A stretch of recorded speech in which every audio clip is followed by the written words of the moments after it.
ओम नमः शिवाय। हर हर महादेव। जय माता रानी। दोस्तों, आपके अपने चैनल सोनी वीडियोस में आपका बहुत बहुत स्वागत है।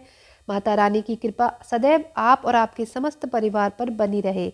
दोस्तों, महाशिवरात्रि भगवान भोलेनाथ को प्रसन्न करने के लिए, उनकी कृपा की प्राप्ति के लिए और अपनी किसी भी मनोकामना को पूर्ण करने के लिए सर्वाधिक श्रेष्ठ दिन माना जाता है महाशिवरात्रि का।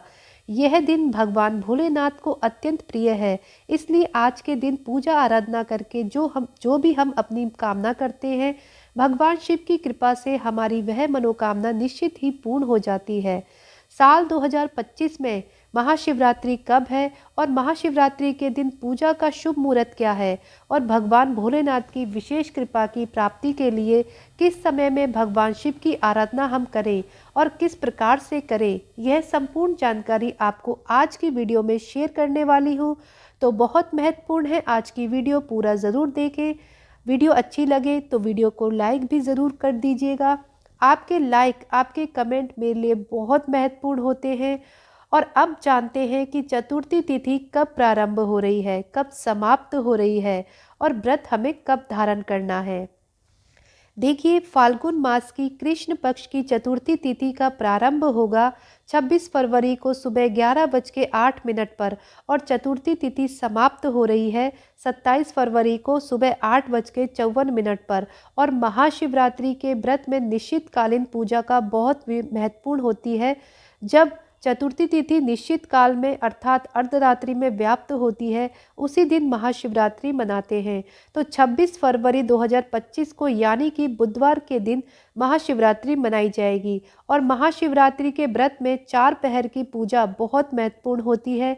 शास्त्रों में इस प्रकार का वर्णन आता है कि 4 प्रहर की पूजा से अर्थ, धर्म, काम और मोक्ष चारों पदार्थ की प्राप्ति हो जाती है। इसलिए महाशिवरात्रि में 4 पहर की पूजा जरूर करनी चाहिए। तो 26 फरवरी को प्रथम पहर की पूजा का शुभ मुहूर्त है शाम को 6:19 से रात्रि में 9:26 तक। दूसरे पहर की पूजा का शुभ मुहूर्त है रात में 9:26 से रात्रि 12:34 तक। अब यह 27 फरवरी की सुबह हो जाएगी। तीसरे पहर की पूजा का शुभ मुहूर्त आपको प्राप्त हो रहा है रात्रि 12:34 से 3:41 तक। और चौथे पहर की पूजा का शुभ मुहूर्त है 3:41 से सुबह 6:48 तक। तो वैसे तो प्रयास करना चाहिए कि हम चारों पहर की पूजा कर पाएँ। मान लीजिए कि अगर आप चारों पहर की पूजा नहीं कर पाते हैं किसी भी कारणवश, तो ऐसे में आपको निश्चित काल की पूजा अवश्य करनी है। मतलब अर्धरात्रि में जो निश्चित काल का समय होता है, अगर आप उस समय में पूजा करते हैं तो आपके संपूर्ण चारों पहर की पूजा का शुभ फल प्राप्त हो जाता है। और निश्चितकालीन पूजा का शुभ मुहूर्त है देर रात्रि, मतलब 26 फरवरी को देर रात्रि में 12:09 से 12:59 तक। और अगर आप शिवरात्रि का व्रत कर रहे हैं तो शिवरात्रि व्रत में पारण का शुभ मुहूर्त है 27 फरवरी को सुबह 6:48 से सुबह 8:54 तक। दोस्तों, भगवान शिव को प्रसन्न करने के लिए उपाय बहुत कुछ नहीं करना पड़ता। अगर आप एक लोटा जल भी चढ़ा दें उन पर तो उससे भी वह प्रसन्न हो जाते हैं। लेकिन फिर भी अगर हमारे पास वह वस्तुएं मौजूद हैं जो भगवान शिव को प्रिय हैं तो हमें ज़रूर अर्पित करना चाहिए। और अगर हमारी कोई मनोकामना है तो अपनी मनोकामना के अनुसार हमें वस्तु भगवान शिव पर जरूर अर्पित करनी चाहिए। जैसे कि अगर आप मानसिक रूप से बहुत अशांत रहते हैं, परेशान रहते हैं, तनाव में रहते हैं या फिर डिप्रेशन के शिकार हैं आप, तो ऐसे में भगवान शिव की पूजा करते समय आपको एक चीज़ का ध्यान रखना है कि आप थोड़े से काले तिल अवश्य अर्पित कीजिए। जब आप काले तिल मिश्रित जल अर्पित करते हैं उस समय भगवान शिव के मंत्र का ओम नमः शिवाय इसका जाप कर सकते हैं, या फिर आप चाहें तो महामृत्युंजय मंत्र का भी जाप कर सकते हैं। इन मंत्रों का जाप करते हुए आपको जल अर्पित करना है, प्रार्थना करनी है। निश्चित ही आपको किसी भी प्रकार की मानसिक, शारीरिक, आर्थिक तंगी से छुटकारा मिल जाता है और हर प्रकार के ग्रह दोष से आपको मुक्ति मिल जाएगी। तो यह उपाय महाशिवरात्रि पर जरूर करना चाहिए। महाशिवरात्रि के दिन भगवान शिव का अभिषेक पंचामृत से करने से सुख, समृद्धि, संतान, सौभाग्य, हर प्रकार की कामना पूर्ण हो जाती है। मतलब इतना श्रेष्ठ है। और आप आर्थिक रूप से परेशान हैं तो गन्ने के रस से अभिषेक करते समय आपको श्री सूक्त का पाठ करना चाहिए और भगवान शिव से प्रार्थना कीजिए। बहुत जल्दी आपके घर में चमत्कारी रूप से माता लक्ष्मी की कृपा बनेगी।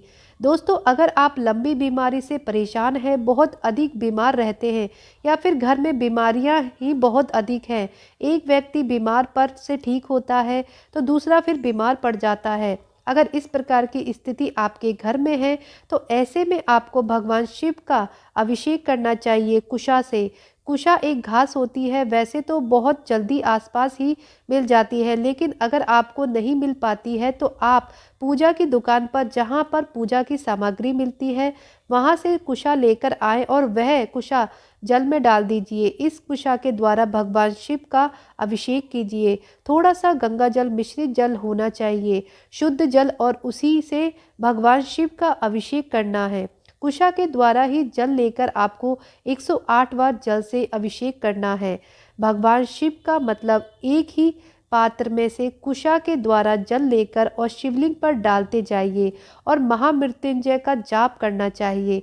इस प्रकार से अगर महामृत्युंजय मंत्र के द्वारा आप अभिषेक करते हैं कुशा के जल से, और जो व्यक्ति बीमार है उसके लिए प्रार्थना करते हैं भगवान शिव से, तो निश्चित ही आपके जीवन में जो परेशानियां हैं उससे आपको शीघ्र मुक्ति मिलती है और शीघ्र ही बीमारियों से राहत मिलती है।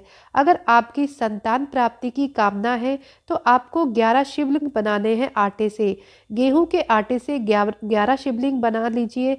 हर शिवलिंग का अभिषेक आपको करना है। मतलब एक शिवलिंग का एक बार पहले अभिषेक कीजिए और फिर अभिषेक करते समय आपको शिव महिमा स्रोत का पाठ करना है। शिव महिमा स्रोत के द्वारा आपको 11 शिवलिंग का एक एक करके अभिषेक करना है और फिर भगवान भोलेनाथ से प्रार्थना कीजिए, तो बहुत जल्दी आपके घर में बच्चों की किलकारी गूंजेगी। उत्तम और योग्य संतान की प्राप्ति के लिए यह उपाय सर्वोत्तम है और महाशिवरात्रि के दिन यह उपाय करना अपने आप में वरदान के समान है। तो ज़रूर कीजिए अगर आपको संतान प्राप्ति की कामना है तो। और जिन भक्तों का विवाह की कामना है, शीघ्र विवाह की कामना है, मनचाहे जीवन साथी की कामना है, एक अच्छा घर, वर्ष योग्य जीवन साथी चाहते हैं, तो ऐसे में शिवलिंग का अभिषेक करना है। आपको दूध से, कच्चे दूध में थोड़ा सा केसर डाल दीजिए और इसी दूध में भगवान शिव का अभिषेक कीजिए। फिर विधि विधान से पूजा कीजिए और माता पार्वती की पूजा कीजिए। शिव और शक्ति दोनों की एक साथ संयुक्त पूजा करने से शीघ्र विवाह की कामना पूर्ण होती है। इसके साथ ही मनचाही जीवन साथी की भी प्राप्ति होती है। यही उपाय आप अपने दाम्पत्य जीवन को सुखमय बनाने के लिए भी कर सकते हैं। मतलब अगर किसी भी प्रकार से आपका दाम्पत्य जीवन में मधुरता नहीं है, पति पत्नी में बनती नहीं है, तो ऐसी अवस्था में केसर मिश्रित दूध से आप भगवान शिव का अभिषेक करते हैं और माता पार्वती की विधि विधान से पूजा करते हैं। माता पार्वती को सिंदूर अर्पित कीजिए, निश्चित ही आपका दाम्पत्य जीवन सुखमय होगा। आप सभी जानते हैं कि भगवान शिव को बेलपत्र बहुत प्रिय है, लेकिन बेलपत्र पर अगर चंदन से राम राम लिखकर अर्पित किया जाए तो इससे भगवान भोलेनाथ की विशेष कृपा आपको प्राप्त हो जाती है और बहुत जल्दी आपकी मनोकामनाएं पूर्ण हो जाती हैं। शिवरात्रि पर भगवान शिव को तिल और जौ अर्पित करने से पापों का नाश होता है, सुख में वृद्धि होती है और जौ अर्पित करने से वंश की भी वृद्धि होती है। तो अगर आपको संतान प्राप्ति में बाधाएं आ रही है, वंश की वृद्धि रुकी हुई है, तो ऐसी अवस्था में शिवलिंग पर जौ अवश्य अर्पित कीजिए और थोड़े से काले तिल भी, इससे बहुत जल्दी आपकी मनोकामना पूरी होगी। अगर आपका भाग्य उदय नहीं हो रहा है तो ऐसी अवस्था में शिवलिंग पर रुद्राक्ष की माला अर्पित कीजिए और माला अर्पित करने के बाद भगवान शिव का अभिषेक कीजिए। उसके बाद वह माला उठाकर आप स्वयं धारण कीजिए भगवान शिव के प्रसाद के रूप में, तो इससे जल्द ही आपका भाग्य उदय हो जाएगा। किसी प्रकार की ग्रह दशा हो तो उससे भी आपको मुक्ति मिलती है। और भगवान शिव की विशेष कृपा आपको प्राप्त होती है। रुद्राक्ष की माला आप हमेशा धारण कर सकते हैं। ध्यान सिर्फ इतना रखना है कि मांस मदिरा का सेवन रुद्राक्ष की माला पहनकर नहीं करना चाहिए। मतलब अगर आप रुद्राक्ष धारण करें तो आपके लिए सात्विक रहना आवश्यक है।